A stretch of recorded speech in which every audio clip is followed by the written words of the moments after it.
In this video, I'll be showing you how to back up Android phone to Google Drive. It's the very best tutorial, so if you find this video helpful, be sure to drop a like and subscribe. Now, Google has integrated all backup features into a unified Google One interface. This ensures that your photos, contacts, apps, and even SMS messages are stored in a single encrypted vault. So firstly, what you want to do is enable the full system backup.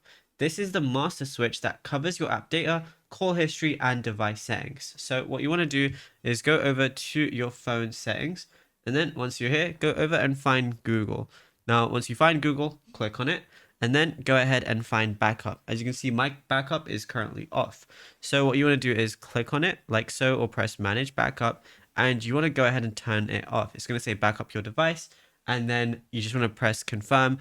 Just put photos and videos and other device data as well. This will ensure that everything is going to be backed up. So if you reset or you get a new phone, you can restore everything. And yeah, it's as simple as that. Now, if you found this video helpful, be sure to drop a like and subscribe, and check out all our other tutorials on the channel as well.